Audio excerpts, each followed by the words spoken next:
y nos ayudas para continuar en este camino, Señor.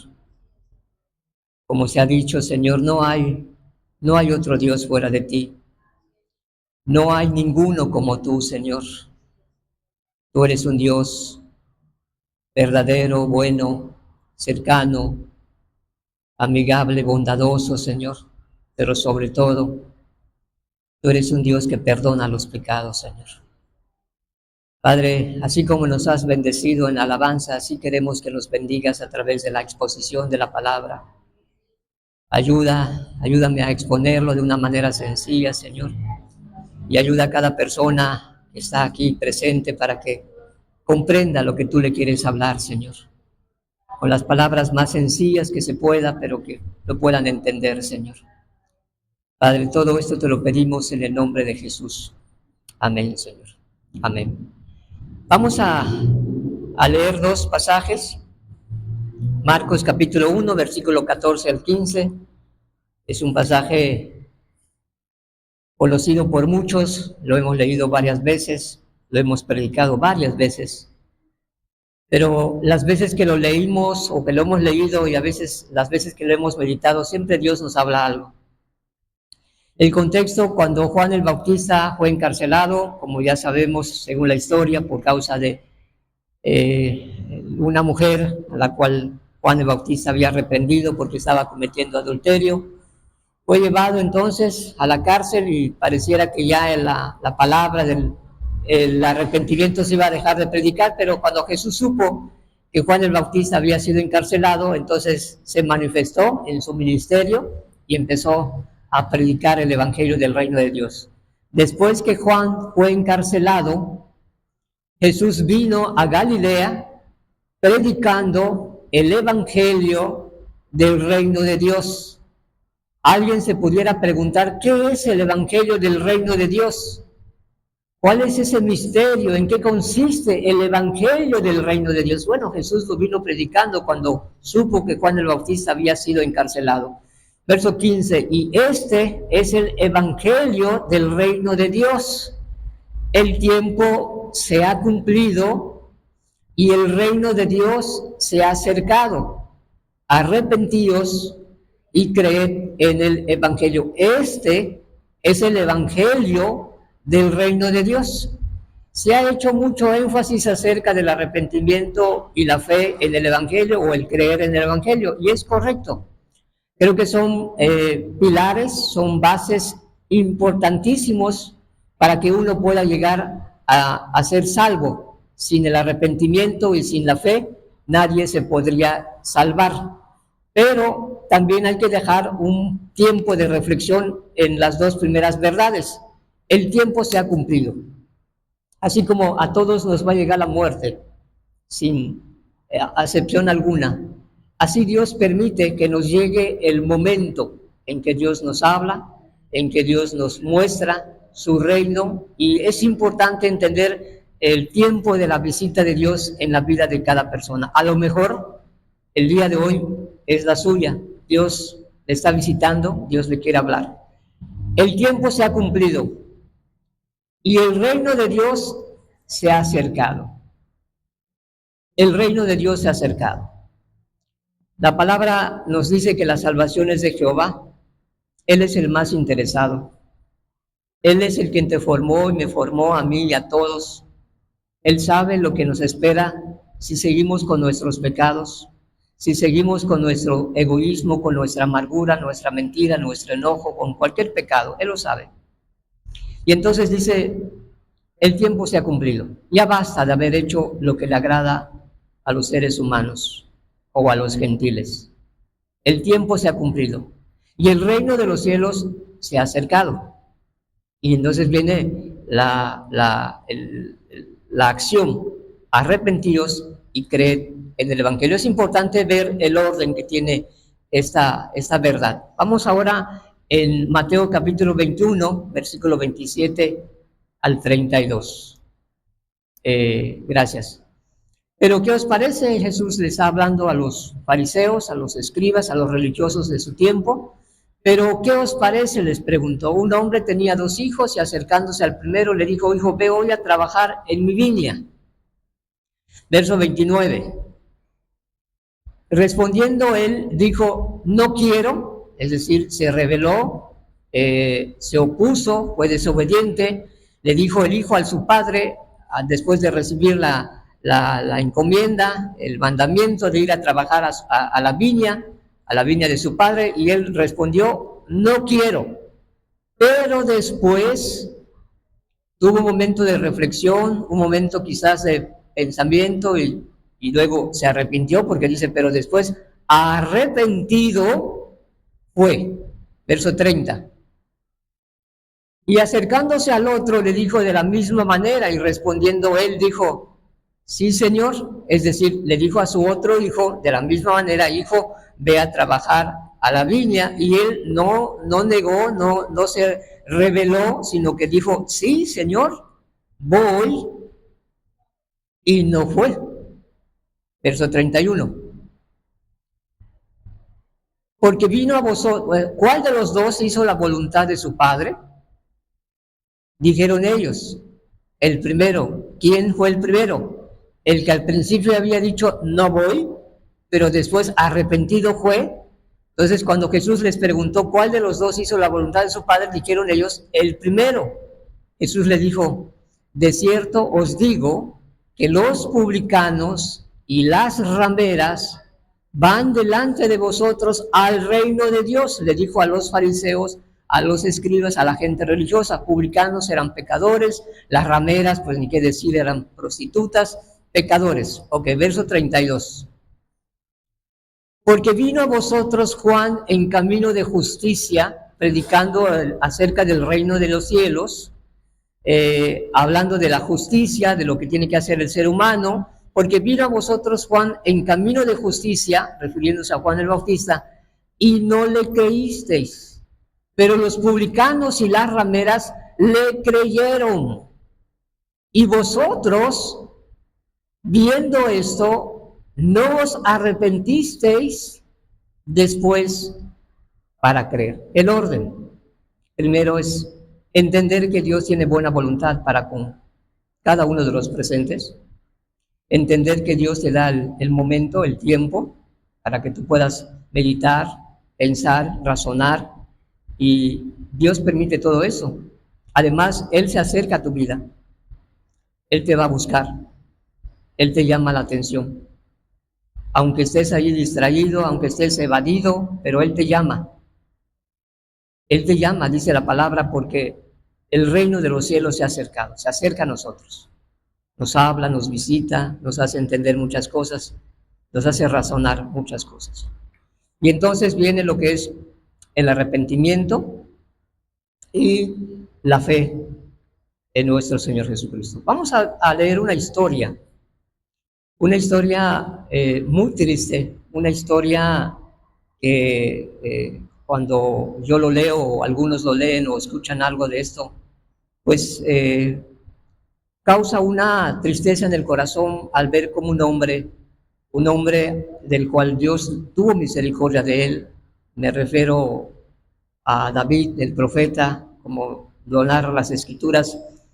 Él fue el menor de sus hermanos, cuando precisamente Dios manda a Samuel, al profeta, al hijo de Ana, al que leímos al principio, a que fuera a ungir a uno de los hijos de Isaí, después de que Saúl, el rey, había desobedecido, había sido rebelde. Llega a la casa de Isaí, el padre de David, y reuniendo a todos sus hermanos, vino uno, el más grande, el más bello, y dijo Samuel el profeta, sin duda alguna estoy delante del ungido de Jehová.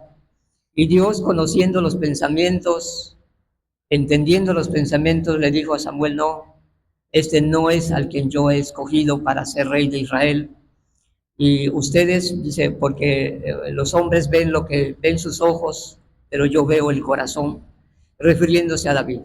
Según algunos historiadores, el tiempo en que David fue ungido como rey, o Samuel lo ungió para que fuera rey, tenía entre la edad de 16 y 17 años, era un jovencito. Y bueno, ya a partir de adelante, en la misma Biblia nos muestra cómo Dios bendijo mucho a David, permitió muchas batallas ganar muchas batallas, Y bueno, pero llegó un momento en donde cayó David en pecado. Y también quiero con eso que Dios infunda temor en nuestro corazón, porque ninguno de nosotros estamos exentos a no caer al pecado. El diablo nos va a tentar, pero es importante que nos refugiemos en Dios y busquemos siempre agradar a Dios. Vamos a leer juntos, es un poquito largo, pero creo que bien vale la pena leerlo para que podamos entender la historia. Seguramente ya lo leíste, pero que Dios nos lo recuerde y nos haga entender muchas verdades que hay en esta historia. Me refiero a 2 de Samuel, capítulo 11, dice así, lo voy a leer de corrido, me detendré para hacer énfasis en algunas verdades o exaltar algunas verdades, y bueno, pero vamos a leerlo juntos. Aconteció al año siguiente, en el tiempo que salen los reyes a la guerra. Antiguamente el rey no tenía el privilegio de quedarse en su palacio y mandar dirigir desde su palacio, no. Los reyes tenían la costumbre de salir juntamente con los soldados a la guerra. Aconteció al año siguiente, en el tiempo en que salen los reyes a la guerra, que David envió a Joab, al general de su ejército, con él a sus siervos y a todo Israel, y destruyeron a los amonitas, sitiaron a Rabá, pero David se quedó en Jerusalén. Notemos el énfasis que hace la palabra. En el tiempo en que los reyes salían a la guerra, David se tomó un momento de descanso, se quedó en el palacio, tal vez diciendo, bueno, mis soldados hagan lo que tengan que hacer, ellos ya saben. Se quedó. Y sucedió un día, al caer la tarde, entendemos tarde, por 3, 4, 5, 6 de la tarde, que se levantó David de su lecho. Estaba descansando en su cama a las 3, 4, 5 de la tarde, mientras el arca, Joab y el ejército estaban en la guerra, él se estaba descansando. Y se paseaba sobre el terrado de la casa real y vio desde el terrado a una mujer que se estaba bañando, la cual era muy hermosa. Resulta que levantándose de su lecho, el rey salió en su terraza, en su balcón, y ahí mirando la ciudad, miró a una mujer que se estaba bañando, por cierto, una mujer muy hermosa. Por lo que yo entiendo aquí, pues no estaba muy distante de su palacio a la casa de esta mujer, porque lo pudo ver a una cierta distancia. Y aquí vemos cómo este hombre de Dios empieza a jugar con el pecado. Cuando la Biblia dice no proveáis para los deseos de la carne, no está jugando cuando dice eso. Es una advertencia, es un mandamiento para huir del pecado, sobre todo en el área sexual. Sin embargo, David no solamente la miró, bien pudo haber dicho, esto está mal. Aún Job sabía que no debía de mirar a una virgen para codiciarla con sus ojos. Seguramente David lo sabía. Sin embargo, al verlo él desde su terraza y al ver esa mujer, no fue capaz de darse la vuelta y de entrar a su palacio, a su aposento alto y decir, ¿qué estoy haciendo? Sino que se detuvo para mirarla y seguramente le entró la codició al ver una mujer muy hermosa, y no contento con esto, envió a preguntar por aquella mujer y le dijeron que aquella es Betsabé, hija de Eliam, mujer de Urías Heteo. Urías Heteo era uno de los principales soldados de David, uno de los 30 soldados más cercanos a David. Por lo cual quiero entender que David conocía perfectamente a Urías Heteo. Yo te pregunto a ti, ¿serías capaz de traicionar a tu amigo? ¿Serías capaz de hacerle daño a aquel hombre quien te protege, quien te ayuda y quien desea lo mejor para ti, como en el caso de Urías Heteo a David? Yo creo que cualquier hombre sensato diría, no, sería incapaz de hacerle eso a mi amigo, a mi mejor amigo, a uno de los que me cuidan. Sin embargo, David se enteró que aquella mujer se llamaba Betsabé y era esposa de su mejor soldado llamado Urías Heteo. Y bueno, ni eso lo detuvo, y dice, y envió David mensajeros y la tomó y vino a él y él durmió con ella y luego ella se purificó de su inmundicia y se volvió a su casa. Y concibió la mujer y envió a hacerlo saber a David diciendo: estoy encinta. Lo que hicimos tiene una consecuencia. Ahora estoy embarazada. Estoy esperando un hijo y no es hijo de Urías Eteo porque él está en la guerra. Es hijo tuyo, David. Fue la consecuencia de nuestra maldad, de nuestro adulterio. Diciendo: estoy encinta. Entonces David envió a decir a Joab, al general de su ejército: envíame a Urías Eteo. Y Joab envió a Urías a David. ¿Cómo cuando alguien no entiende o se deja llevar por el pecado y empieza su mente, empieza su corazón, empieza la maldad, empieza a idear, empieza a ver cómo tapar su pecado, cómo tratar de hacer un mayor daño de lo que ya hizo? Y fue el caso de David. Mandó llamar a Urías y Urías vino. Dice en el verso 7, cuando Urías vino a él, David le preguntó por la salud de Joab. Vean la malicia, vean la maldad del corazón de David. ¿Fue realmente el mensaje que envió porque estaba interesado por la guerra, por el estado de los soldados, por el estado de Joab o de la misma arca? ¿Fue por eso? No, él tenía un plan, él tenía una idea diabólica, como lo vamos a ver un poquito más adelante. Pero él preguntó,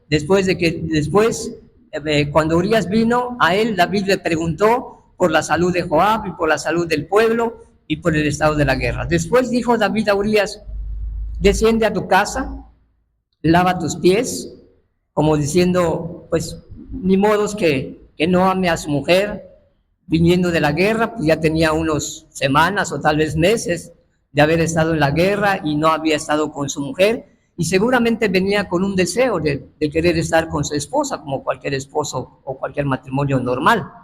Y bueno, David ideó este plan y le dijo: desciende a tu casa, lava tus pies. Y saliendo Urías de la casa del rey, le fue enviado presente de la mesa real, como diciendo: le voy a mandar un presente y seguramente que va a ir contento para llevárselo a su esposa, para que juntos puedan alegrarse un rato, para que duerman, para que coman juntos y seguramente para que tengan un encuentro, una relación normal como en todo el matrimonio. Mas Urías durmió a la puerta de la casa del rey con todos los siervos de su señor y no descendió a su casa. ¿Qué hombre tan santo, tan misericordioso, tan lleno de amor hacia Dios y hacia su prójimo? Porque tenía la oportunidad que no le era pecado. Además, era el mandato del rey que descendiera a su casa para que estuviese con su mujer. Pero él no lo hizo. Él se quedó con los otros siervos en la puerta del palacio del rey. Mas Urías durmió a la puerta de la casa del rey con todos los siervos de su señor y no descendió a su casa. E hicieron saber esto a David diciendo: Urías no ha descendido a su casa. Y dijo David a Urías: ¿no has venido de camino? ¿No te está esperando tu mujer? ¿No quieres ir a tu casa para que duermas con tu esposa, para que comas con ella y te alegres? ¿No has venido de lejos? ¿No has venido de camino? ¿Por qué pues no descendiste a tu casa? Le decía. Pareciera que el rey estaba muy interesado en que el matrimonio de Urías Eteo estuviera más unido. Pareciera. Pero vean qué perversidad. Vean el corazón de un hombre que ya dejó de temerle a Dios. Parece que estaba muy interesado David en que el matrimonio de Urías Eteo y su mujer Betsabé estuviera muy cercano, muy estrecho. Pero ya sabemos lo que él había estado planeando. Verso 11, y Urías respondió a David: el arca que representaba o que simbolizaba la presencia de Dios, el arca, e Israel y Judá están bajo tiendas, y mi señor Joab y los siervos de mi señor en el campo, y había yo de entrar en mi casa para comer y beber y a dormir con mi mujer. por vida tuya y por vida de tu alma, que yo no haré tal cosa. ¿Qué corazón de este hombre? ¿De qué nos habla? De la unidad, de pelear juntos la batalla, de luchar. No, yo no soy capaz de ir y a disfrutar, que no me es pecado, no me es algo impedido, es lícito, pero no lo voy a hacer porque sé que el arca, Israel y todo Judá y mi general está en el campo, y yo he de estar con mi mujer, he de comer, he de dormir, he de descansar. Vive tu alma, oh rey, que no lo haré. Y David dijo a Urías: quédate aquí aún hoy y mañana te despacharé. Y se quedó Urías en Jerusalén aquel día y el siguiente. Y David lo convidó a comer y a beber con él hasta embriagarlo. A lo mejor David dijo: ¿qué voy a hacer? Ya le envié un presente, ya le dije que se fuera en su casa, no quiere ir. ¿Qué voy a hacer? Necesito cubrir mi pecado, necesito disfrazar mi maldad, necesito hacer algo. ¿Qué voy a hacer? Y se le ocurrió alguna otra cosa peor. Y David lo convidó a comer y a beber con él hasta embriagarlo. Hasta embriagarlo. La embriaguez despierta la pasión para una relación sexual. David lo sabía. Si no lo hizo en sí, a lo mejor borracho le va a dar ganas de estar con su esposa, le va a dar ganas de verla, de mirarla, de estar con ella. Entonces lo voy a embriagar. Y David así lo hizo. Y él salió a la tarde a dormir en su cama con los siervos de su señor, mas no descendió a su casa. Venida la mañana, escribió David a Joab una carta, la cual envió por medio de Urías. Y escribió en la carta diciendo: poned a Urías al frente en lo más recio de la batalla y retiraos de él para que sea herido y muerte. Dígame, ¿eso no es un plan malévolo, diabólico? ¿Qué le hizo Urías Eteo para tener un deseo de matarlo? Y ordenó y le dijo en la carta: pongan a Urías Eteo enfrente de la batalla en lo más recio y retírense, déjenlo solo para que sea herido y muera. Así fue que cuando Joab sitió la ciudad, puso a Urías en el lugar donde sabía que estaban los hombres más valientes. Aquí hay un cómplice, aquí hay uno que tampoco le temió a Dios y no quiso agradar a los hombres, y obedeció lo que David le dijo a través de la carta. Y saliendo luego los de la ciudad pelearon contra Joab, y cayeron algunos del ejército de los siervos de David, y murió también Urías Eteo. Entonces envió Joab e hizo saber a David todos los asuntos de la guerra, y mandó al mensajero diciendo: cuando acabes de contar al rey todos los asuntos de la guerra, si el rey comenzare a enojarse y te dijere: ¿por qué os acercase demasiado a la ciudad para combatir? ¿No sabías que lo que suelen arrojar desde el muro? ¿Quién hirió a Abimelech, hijo de Jerobal? ¿No echó una mujer del muro un pedazo de una rueda de molino y murió en Tabes? ¿Por qué os acercasteis tanto al muro? Entonces tú le dirás: también tu siervo Urías Eteo es muerto. Fue el mensajero y llegando y contó a David todo aquello a que Joab le había enviado, y dijo el mensajero a David: prevalecieron contra nosotros los hombres que salieron contra nosotros al campo, bien que nosotros les hicimos retroceder hasta la entrada de la puerta, pero los flecheros tiraron contra tus siervos desde el muro, y murieron algunos de los siervos del rey, y murió también tu siervo Urías Eteo. Y David dijo al mensajero: no tengan pesar. Así dirás a Joab: no tengas pesar por esto, porque la espada consume ora uno, ora otro. Refuerza tu ataque contra la ciudad hasta que rindas, y tú aliéntate. Oyendo la mujer de Urías que su marido Urías era muerto, hizo duelo por su marido. No vemos que David se haya lamentado por la muerte de su mejor amigo. Él fue el autor intelectual del homicidio, él fue el culpable. Y bueno, vemos la traición, vemos cómo el corazón del hombre se pervierte de tal manera de que es capaz de hacer muchas cosas malas. Y pasado el luto, envió David y la trajo a su casa, a Betsabé, a la mujer de Urías Eteo, y fue ella su mujer y le dio a luz un hijo. Y aquí viene lo importante, y quiero que lo tengamos siempre presente. Mas esto que David había hecho fue desagradable ante los ojos de Jehová. Quiero decirles que cualquier pecado que lleguemos a cometer, cualquier pecado, siempre será desagradable ante los ojos de Jehová. Cualquier pecado. Un homicidio, por supuesto, un adulterio, claro, pero un robo, una mentira, un enojo, una malicia, una murmuración, cualquier pecado, siempre, siempre será algo desagradable ante los ojos de Jehová. Según algunos comentaristas, dicen que David pudo ocultar su pecado durante un año.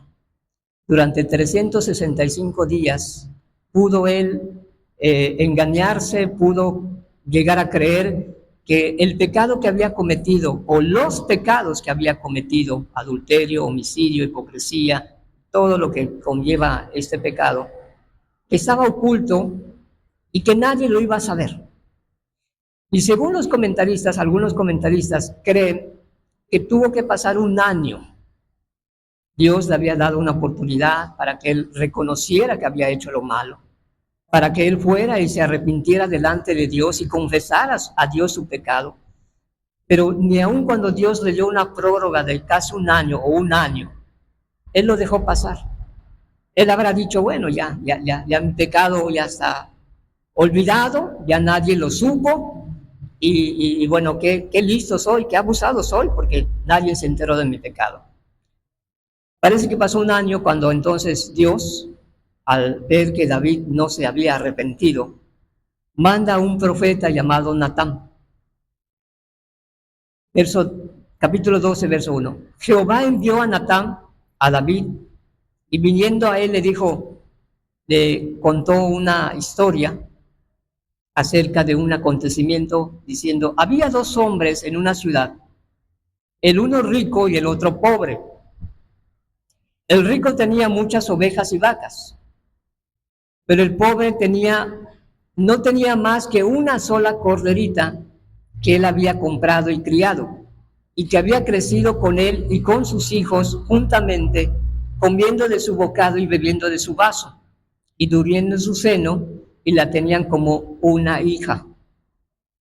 Vino uno de camino al hombre rico, aquel que tenía muchas vacas y muchas ovejas, y éste no quiso tomar de sus ovejas y de sus vacas para guisar para el caminante que había venido a él, sino que tomó la oveja de aquel hombre pobre, el que tenía su única ovejita, y que por cierto se habían encariñado con ella, se lo tomó, la mató, preparó para aquel que había venido a él. Fíjense que aún David no había perdido el juicio. Él podía hacer un juicio. Le contó Natán lo que había acontecido acerca del hombre rico y pobre, y él todavía tenía un razonamiento bastante lúcido. Pudo hacer un juicio. Y aquí hay un grave peligro cuando alguien no confiesa su pecado. El corazón se puede endurecer y se puede engañar. Jesús dijo, ¿cómo puedes quitarle la paja que está en el ojo de tu hermano si no quitas la viga que está atravesada en tu ojo? Y esa verdad, ese principio, hay que tener mucho cuidado, porque luego uno trata de señalar a otro sin darse cuenta a sí mismo de lo que él o ella ha hecho. Y por allá puede venir el engaño.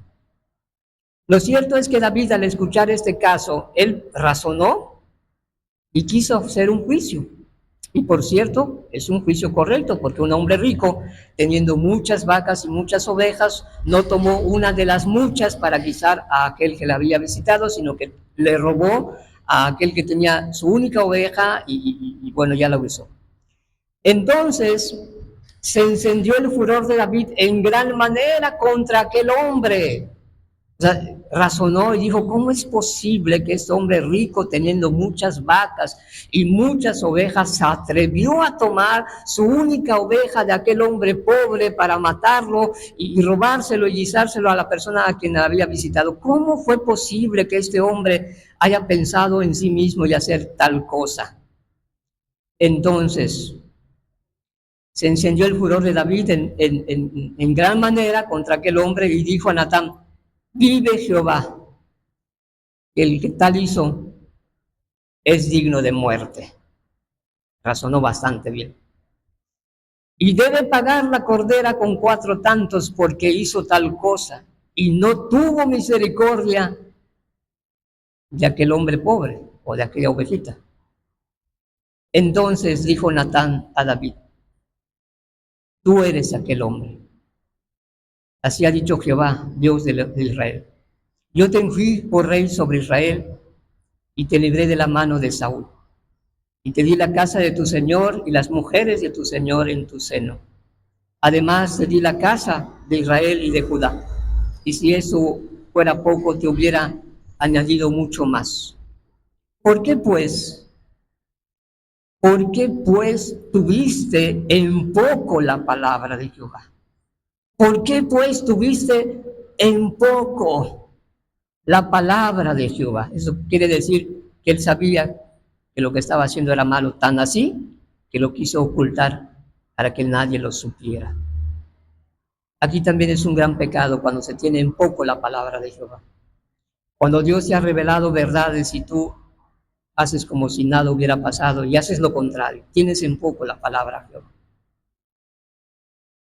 Pudiéramos ahondar mucho acerca de esta verdad, pero nos vamos a atrasar un poco. Si esto fuera poco, te hubiera añadido mucho más. ¿Por qué pues tuviste en poco la palabra de Jehová, haciendo lo malo delante de sus ojos? A Urías Eteo heriste a espada y tomaste por mujer a su mujer y a él lo mataste, con la espada de los hijos de Amón. Por lo cual ahora no se apartará jamás de tu casa la espada, por cuanto me menospreciaste. Por cuanto me menospreciaste y tomaste la mujer de Urías Eteo para que fuese tu mujer. Así ha dicho Jehová, he aquí, y yo haré levantar el mal sobre ti, de tu misma casa, y tomaré tus mujeres delante de tus ojos, y las daré a tu prójimo, la cual yacerá con tus mujeres a la vista del sol. Porque tú lo hiciste en secreto. Porque tú lo hiciste en secreto. Yo quisiera, y le he rogado a Dios para que tú pudieras sacar a luz tu pecado. Tal vez has hecho algo que, según tu parecer, nadie más lo sabe más que tú. Lo hiciste en secreto. Hiciste algo en lo secreto. Y Dios quiera que hoy reconozcas que no ha quedado en secreto tu pecado. Dios lo sabe.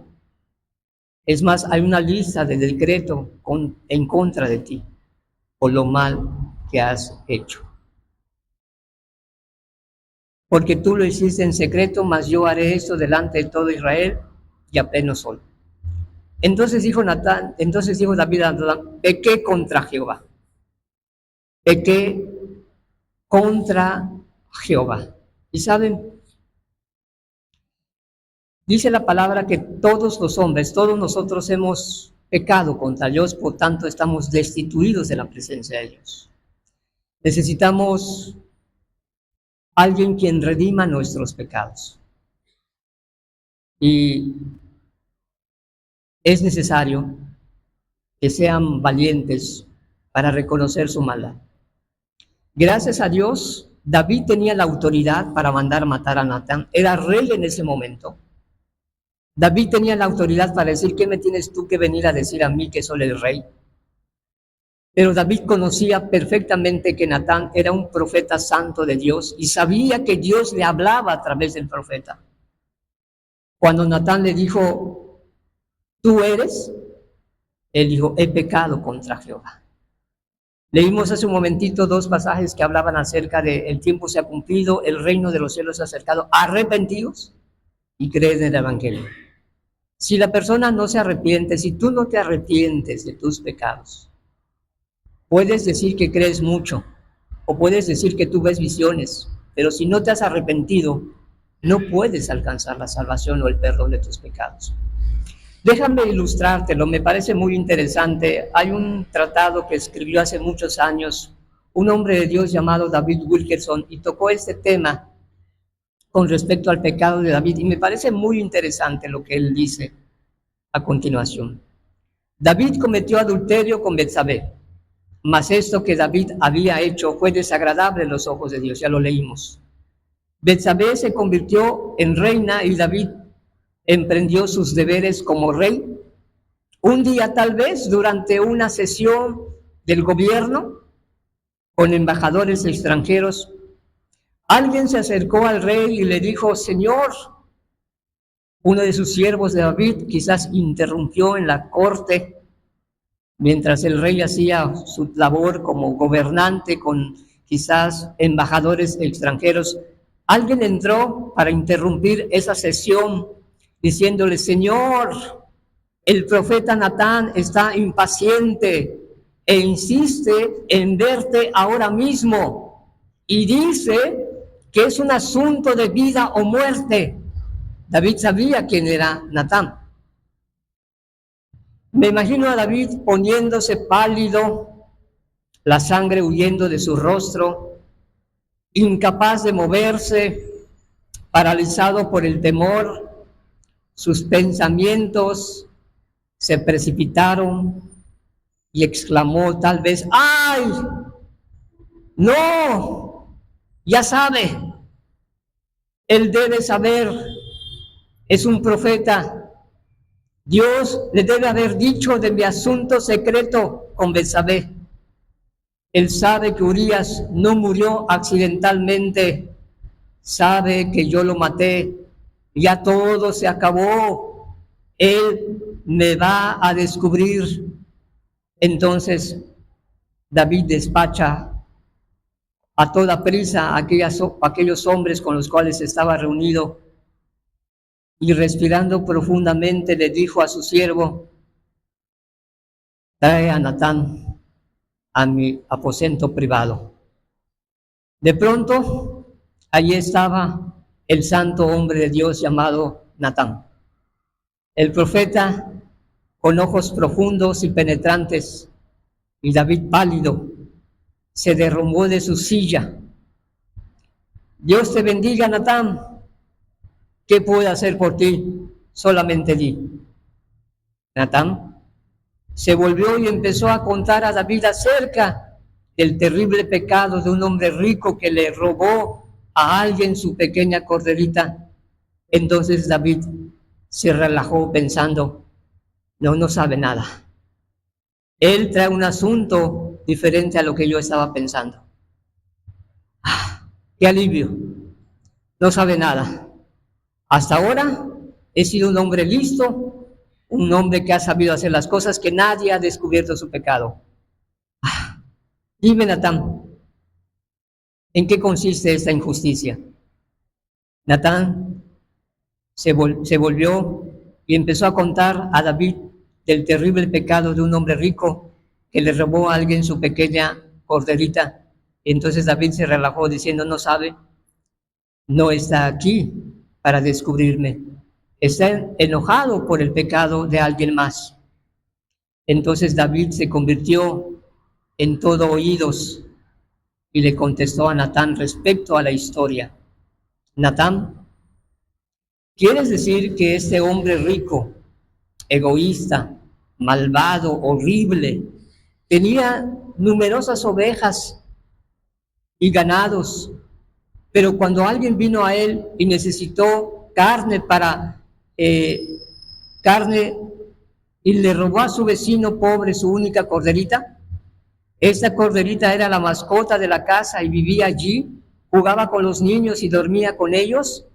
Y este hombre perverso, egoísta y además rico y mezquino robó esta corderita.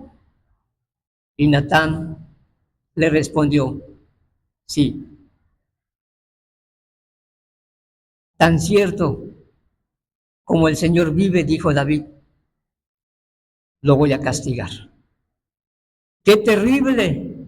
Le haré pagar la cordera con 4 tantos más. No te preocupes, Natán. Le diré a mi capitán que traiga a ese hombre inmediatamente, pero solamente dime, ¿cómo se llama ese hombre? ¿Quién es para que pueda mandarlo a buscar y entonces hacerle justicia? Si es necesario matarle, porque ha cometido algo atroz, algo gravísimo ha cometido. ¿Quién es, Natán? Dime el nombre para que yo mande por él. Se voltea a Natán y le mira con ojos profundos y penetrantes. Natán se volvió rápidamente mirando a David a los ojos y le señaló con el dedo y le dijo, tú, David, eres ese hombre. Tú robaste a Betsabé. Tú eres ese asesino egoísta. Y David se quedó sin habla. El temor le sobrecogió su corazón mientras palpitaba fuertemente y él reconoció su pecado. He pecado contra Jehová. He pecado contra Jehová. Has estado escuchando varios mensajes con respecto a los pecados. Has leído, has escuchado tal vez. Quiero preguntarte con toda honestidad, ¿has sentido pesar por tu pecado? ¿Te has dolido por haber hecho lo malo ante los ojos de Jehová? ¿Has considerado que has tenido en poco la palabra de Jehová y has menospreciado a Dios mismo?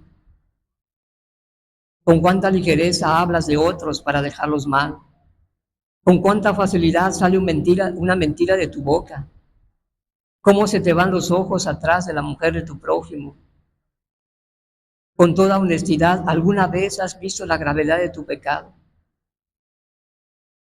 Porque quiero decirte, sí es cierto, David pecó, intentó ocultar su pecado porque hace un año, pero tú, ¿por cuánto tiempo has intentado o tratado de ocultar tu pecado o tus pecados?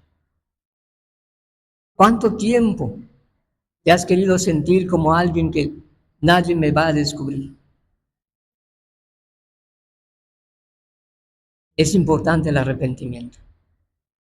Hablar de la fe, del Evangelio, es necesario decirte que si no estás dolido, avergonzado por tus pecados o por tu pecado, no se va a poder hacer nada. Leímos la semana pasada un salmo, el Salmo 32, donde dice, mientras callé, mis huesos se envejecieron, mi verdor se convirtió en sequedad. Y comentamos que ese pasaje está intuido al pecado de David con Betsabé. Y el Salmo 51, si tú tienes oportunidad de leerlo en casa, léelo, que ahí nos habla del arrepentimiento de David. He pecado contra Jehová. He pecado contra Jehová. Si no hay eso, querido amigo, no puede haber una confianza, una fe en Dios. Tú has pecado. Tú has hecho lo malo delante de los ojos de Jehová. Y según tú nadie se había dado cuenta, pero hoy Dios te ha descubierto.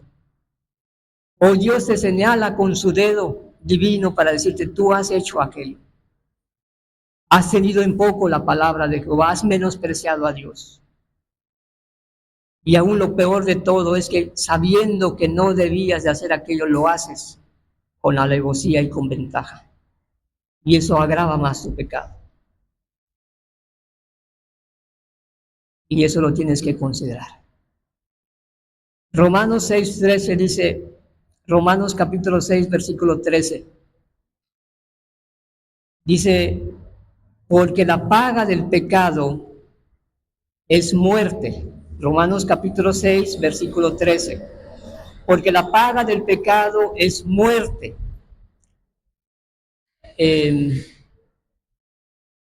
No es, dice por 6, porque la paga del pecado es muerte. A ver, déjame leerlo, por favor. 6, 3 o 13.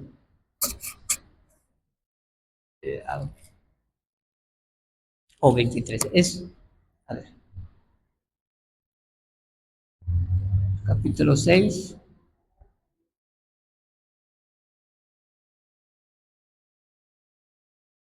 Bueno, dice que la paga del pecado es muerte, mas la dádiva de Dios es vida eterna en Cristo Jesús, Señor nuestro. La paga del pecado es muerte. El pecado es ilustrado como un patrón que paga salarios. Y el salario atroz del pecado es la separación del cuerpo y el alma de la presencia de Dios para siempre. Esa es la paga del pecado. El pecado es considerado como un patrón que paga salarios. Y el salario atroz del pecado es la separación del cuerpo y alma de la presencia de Dios para siempre. Ahora notemos algo. Dice, la paga, porque la paga del pecado es la muerte. Deberíamos de inducir o de tratar de entender que si la paga del pecado es muerte, la paga de la santidad, es decir, lo contrario, debería de ser las obras, o un precio que se nos fije para poder dar el pago a la santidad. Pero no es así. Leemos, ¿sí lo encontraste? Ok, ok, 6:23, gracias. ¿Lo puedes poner, por favor? Romanos 6:23, muchas gracias. Porque la paga del pecado es muerte, mas la dádiva de Dios es vida eterna en Cristo Jesús, Señor nuestro. ¿Qué es dádiva? Es un regalo, inmerecido, por cierto. Es un don que viene de parte de Dios para impartir a las personas. La paga del pecado es muerte. Te decía que el pecado es considerado o ilustrado como un patrón que paga los servicios. Y el servicio más, o el pago más horrendo que hace el pecado, es separarnos de la presencia de Dios para siempre. Pero si la paga del pecado es muerte, entonces la paga de la santidad debe de ser de algún precio. Pero simplemente leemos que dice, mas la dádiva de Dios, mas la dádiva de Dios es vida eterna en Cristo Jesús, Señor nuestro. Hemos estado orando, lo digo con toda humildad, porque estoy seguro que muchos, no solamente de esta iglesia, sino en otras iglesias, que cada vez que hay alguna reunión, se ora para que Dios hable a los visitantes, a las personas que están buscando seriamente a Dios, que puedan conocer a Dios, que puedan alcanzar el perdón de sus pecados. Yo estoy seguro que han hecho muchas oraciones por usted, a favor de usted, para que pueda comprender que Dios ha pasado los tiempos por ignorancia y ahora manda a todos los hombres y en todo lugar que se arrepientan, para que vengan al conocimiento de la verdad. La dádiva de Dios es un regalo que no merece nadie, un regalo que por su amor, por su compasión, por su misericordia, se lo quiere dar a quien Él quiere dárselo. Tendré misericordia del quien yo quiera tener misericordia, y yo quiero pensar que tiene misericordia de usted, porque le ha hecho entender muchas cosas. Dice el libro de Tito, capítulo 3, verso 5. Tito, capítulo 3, verso 5. Nos salvó, nos dio la dádiva, nos concedió el regalo, no por obras de justicia que nosotros hubiéramos hecho, sino por su misericordia, por el lavamiento de la regeneración y por la renovación en el Espíritu Santo. Es importante entender que la salvación no es por obras, no es por obras. Es un regalo de parte de Dios. La vida eterna es un regalo. Dios absolutamente se rehúsa a vender la salvación. O sea, no está de alguna manera queriendo vender la salvación y alguien la quiera comprar, no. Estoy seguro que puedes entender que la salvación es un don, es un regalo, es una misericordia de parte de Dios. Pero, ¿qué tanto valoras ese regalo? ¿Qué tanto has podido entender en ese regalo? Vamos a hablar ahorita un poco de la fe. Ya vimos el arrepentimiento, ya vimos cómo no puede existir ninguna persona quien pueda ocultar su pecado sin que se sepa. Pablo dice que hay pecados que se hacen patentes ahora, pero hay que se harán notorios después. Tarde que temprano todo saldrá a la luz. Yo no te aconsejo que sigas ocultando aquello que hasta hoy estás ocultando. Yo te aconsejo que seas abierto delante de Dios, que seas sincero delante de Dios y puedas confesarle tus pecados. No porque Dios no lo sepa, Dios lo sabe, sino más bien para que tú seas honesto contigo mismo, para que no te sigas engañando, para que tú puedas reconocer que has pecado contra Dios, como David tuvo la oportunidad y él reconoció y dijo, he pecado contra Jehová. Y tú puedes leer ahí en el Salmo 51 cómo realmente confiesa su pecado. Pero vamos a ver ahora la fe. La fe. Dice el libro de Hebreos que el autor y consumador de la fe es Jesús. Jesús, ese hombre que vino a nacer hace más de 2000 años aquí en la tierra, allá en Jerusalén. Ese hombre que, de niño sabemos un poco de su historia, un hombre respetuoso que halló gracia delante de Dios, delante de sus padres y aún delante del pueblo. Un niño obediente, un niño consagrado, que a tal grado que aún a su corta edad estaba en el templo, en los negocios de su padre, como él mismo lo comentó, y de los 12 años para adelante hasta los 30, no tenemos tanta información acerca de su vida, pero estoy seguro que todo ese tiempo él fue un hombre ejemplar, un hombre trabajador, un hombre respetuoso, un hombre amigable, un hombre que seguramente estudiando la palabra, orándole a Dios, preparándose para su ministerio, pero surgió a la luz pública a los 30 años, cuando Juan fue encarcelado, lo leímos en Marcos capítulo 1, él se dio a conocer. Cuando él empezó su ministerio, él empezó a hacer cosas extraordinarias, empezó a amar a la gente, practicando el amor, el servicio, sanando a muchísimas personas, a personas que habían nacido ciegas y Jesús les devolvió la vista, personas que no podían caminar, personas que habían nacido cojo y Dios los hizo caminar, Jesús los hizo caminar a través de su oración y alimentó a muchísimas personas. En 2 ocasiones resucitó a los muertos, a uno particularmente, digo a 2, pero a uno particularmente, al hijo de la viuda de Naín, a su único hijo, la mujer destrozada. Había muerto su hijo, llevándolo al cementerio. Jesús se percata, se para, se detiene y lo resucita. En fin, podemos ver a un hombre llamado Jesús haciendo el bien, amando y sirviendo a las personas, hablando palabras, verdades, palabras que hacían razonar y hacían cambiar profundamente la vida de las personas, y daba testimonio de que realmente él venía de parte de Dios y que venía con una misión para poder amar y servir a la gente y traer las buenas nuevas desde el cielo para las personas inclusive. Sin embargo, tú sabes la historia. Cuando estaba a punto de morir en la cruz, vivió un momento muy triste, muy doloroso en su vida.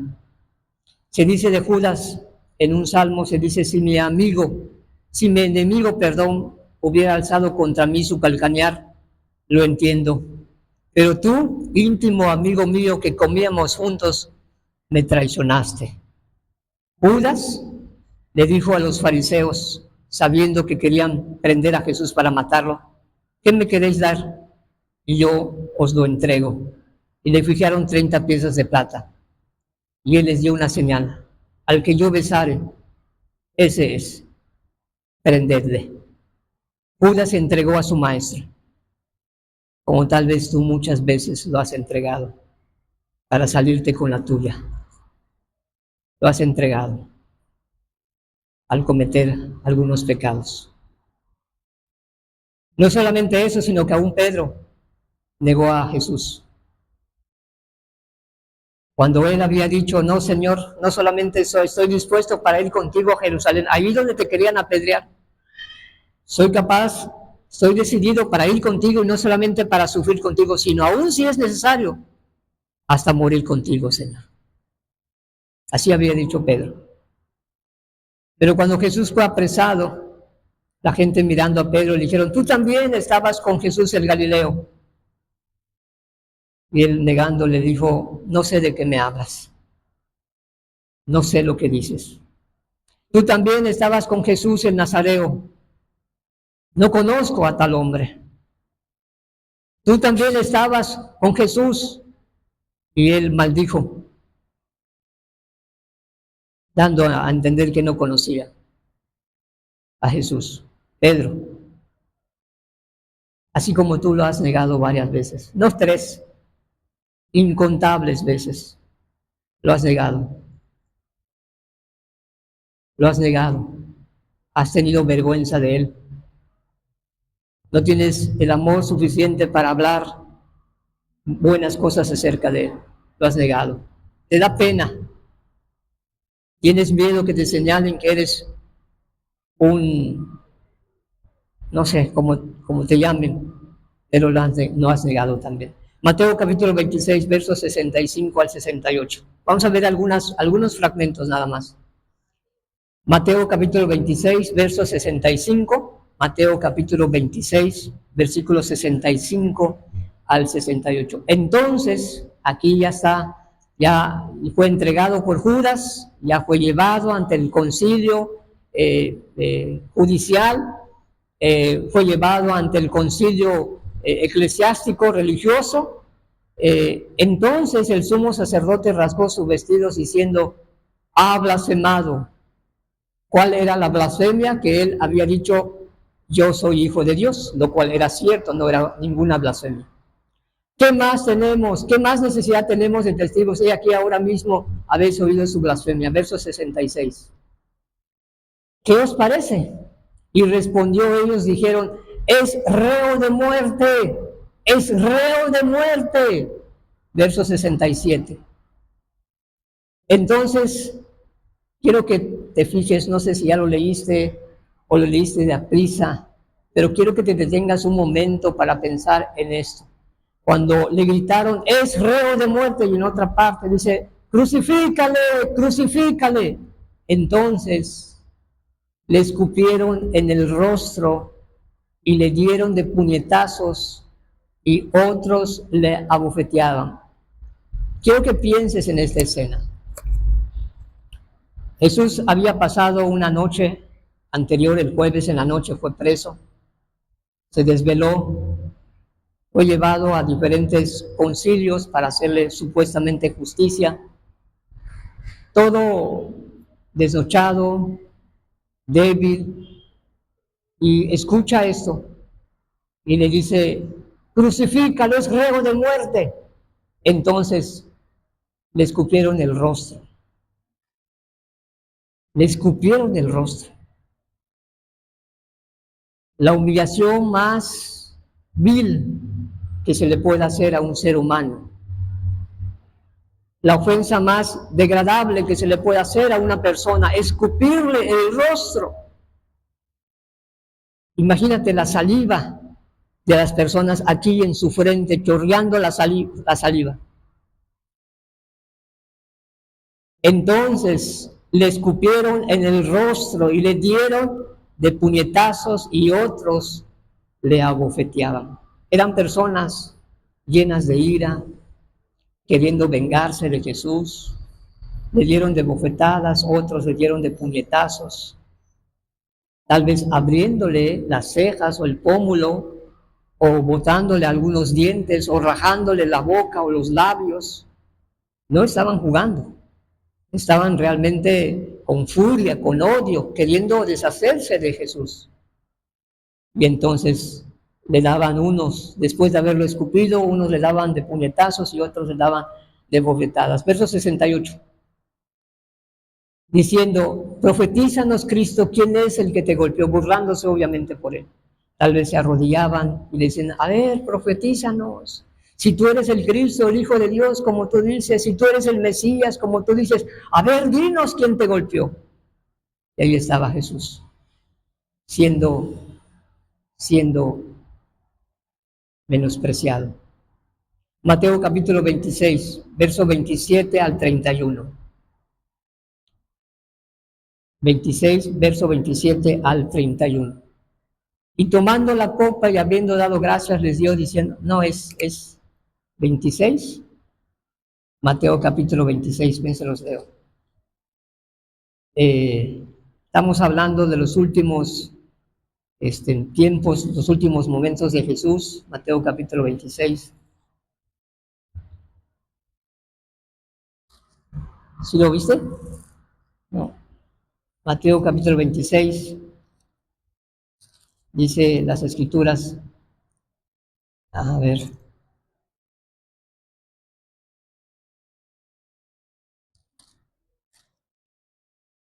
Dice, entonces, Mateo 26, verso 27. Entonces, los soldados del gobernador llevaron a Jesús al pretorio y reunieron alrededor de él a toda la compañía. Ahí fue donde se desvistieron a Jesús y lo pusieron en una posición de tal manera que pudiera quedar plenamente descubierta su espalda. Y dos soldados entrenados y adiestrados para hacer sufrir a los verdugos, a los presos. Y ahí fue flagelado. 39 latigazos. Seguramente que cuando Jesús recibía cada latigazo, exclamaba un grito de dolor diciendo, ¡ay! Era 100% hombre. Y cada golpe que le daban era muy fuerte y desgarraba o rasgaba su cuerpo. Cuando el libro de los Salmos dice, contar puedo todos mis huesos, querido amigo y hermano, no está exagerando la Biblia cuando habla de una realidad. Fueron descubiertas las costillas de nuestro Señor Jesucristo. Y desnudándole, le echaron encima un manto de escarlata y pusieron sobre su cabeza una corona tejida de espinas y una caña en su mano de derecha, e hincando la rodilla delante de él, le escarnecían diciendo, salve, salve, rey de los judíos, salve, rey de los judíos. Y escupiéndole, tomaban la caña y le golpeaban la cabeza. Le golpeaban la cabeza, unas espinas enormes, resistentes, que con el golpe, con la caña, los espinos se incrustaban en su cuero cabelludo. Seguramente que como hombre que era, se hizo hombre, dice el libro de los Efesios en capítulo 2. No estimó el ser igual a Dios como cosa a que aferrarse. Cada golpe seguramente exclamaba un grito de dolor. ¡Ay! Le daban con una caña en la cabeza, incrustándole las espinas que le habían puesto en su cabeza como una corona. Y nuevamente le escupían el rostro y le golpeaban en la cabeza. Después de haberle escarnecido, le quitaron el manto, le pusieron sus vestidos y lo llevaron a crucificarle. Mateo capítulo 27. Mateo capítulo 27, verso 41 en adelante hasta el verso 50. Mateo capítulo 27.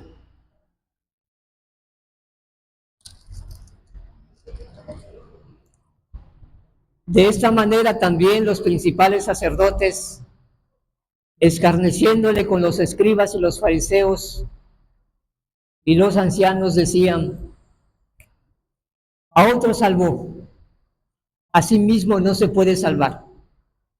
Si es el rey de Israel, descienda ahora de la cruz y creeremos en él. A estas alturas, Jesús había sido crucificado ya de 9 de la mañana a 3 de la tarde, 6 horas estando Jesús crucificado. Otro evangelio nos narra que saliendo del pretorio, después de ser latigado, después de haber sido escupido y burlado, él, no teniendo fuerza, no podía cargar una parte de la cruz y tuvo alguien que llevarlo hasta la Gólgota. Llegando en ese lugar, tomaron unos clavos de aproximadamente 18 centímetros, todo porosos. Le tomaron una mano y un soldado fuerte con un martillo, le enclavó sus manos, seguramente gritando una vez más por el dolor que le causó esos clavos. Y luego otra mano, y luego los pies. Sensibles, por cierto, los pies. Todo eso el Señor Jesús lo padeció. Y estando él colgado como el ganador de los malvados, ¿han visto alguna olimpiada cuando alguien gana los trofeos? Y el que gana la medalla de oro lo ponen en el medio, y el que gana el bronce o la plata lo ponen o en la izquierda o en la derecha, pero el principal, por así decirlo, va en medio. Y como si Jesús hubiera sido el peor de los malhechores, lo pusieron en medio para exhibirlo. Una muerte dolorosa, vergonzosa, una muerte horrenda, una muerte terrible.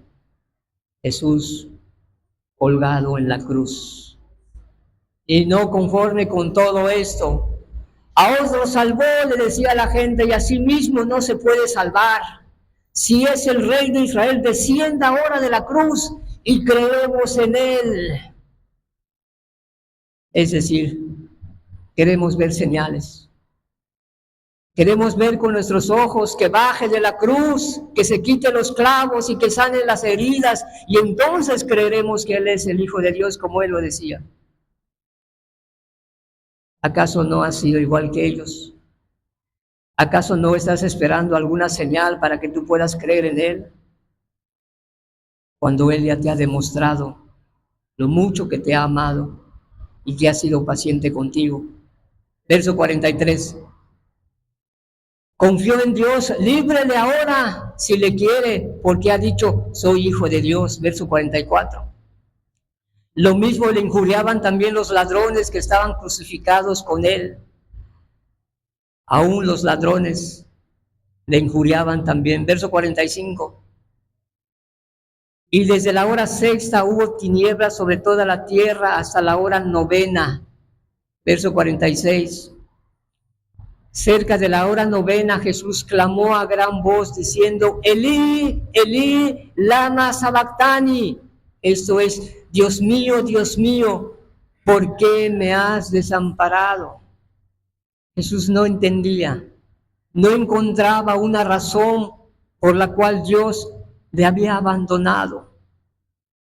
Dios siempre estuvo con él. En una ocasión lo dijo públicamente, Señor, yo sé que siempre me oyes, pero lo digo por causa de ellos para que crean que tú me has enviado. Dios jamás abandonó a Jesús desde el vientre de su madre hasta su ministerio, nunca, pero llegó el momento en que Dios, abandonó a Jesús. Elí, Elí, lama sabactani, que quiere decir, Dios mío, ¿por qué me has desamparado? ¿Por qué, Señor? Necesito una respuesta. ¿Qué mal he hecho? ¿Por qué me has desamparado? Entiendo que Judas me negó. Entiendo que Pedro también me negó. Entiendo que los discípulos me abandonaron cuando más lo necesitaba. Huyeron. Lo entiendo, Señor, pero no entiendo por qué tú me has desamparado. ¿Por qué? Verso 47. Algunos de los que estaban allí decían, al oírlo, a Elías llama a este. Verso 48. Y al instante corriendo uno de ellos tomó una esponja y la empapó de vinagre y poniéndola en una caña le dio a beber. Verso 49. Pero los otros decían, deja, veamos si viene Elías a librarle. Verso 50. Mas Jesús, habiendo otra vez clamado a gran voz, entregó su espíritu. Murió. El justo por los injustos. Él dio su vida por ti. Él murió por ti. Quiero recordarte a todos, a cada uno de nosotros, que esa muerte horrenda, vergonzosa y dolorosa, tú y yo debimos de haber experimentado esa muerte. Tú fuiste quien pecó. Tú fuiste quien hizo lo malo delante de los ojos de Dios. Pero Él tomó tu lugar. Habiendo entendido esta verdad, vas a ser capaz de continuar escondiendo y guardando tu pecado. Después de haber entendido esta verdad, vas a salir de aquí y vas a seguir viviendo tu vida como si nunca hubiera pasado nada. ¿Seguirás con esa actitud o le creerás a Dios que Jesús vino para dar su vida por ti en la cruz? ¿Qué vas a hacer? ¿Seguirás pensando que nadie va a descubrir tu pecado cuando Dios ha venido y te ha señalado a ti? Tú has pecado. Eres tú quien ha hecho lo malo. Tú me abandonaste, tú me diste la espalda. Tú me escupiste el rostro. ¿Qué vas a hacer? ¿Vas a creer?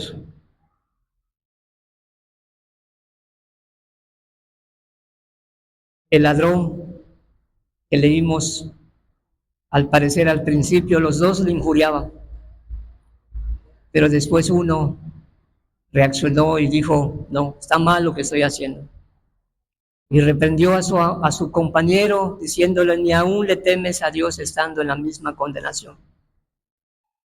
Nosotros ciertamente recibimos lo que nuestros hechos hicieron, pero refiriéndose a Jesús, ningún mal hizo. Y le dijo una cosa, acuérdate de mí cuando vengas en tu reino. Y en ese momento Jesús le dijo, de cierto te digo, que hoy estarás conmigo en el paraíso. Una oportunidad para alcanzar la salvación. Cierra tus ojos.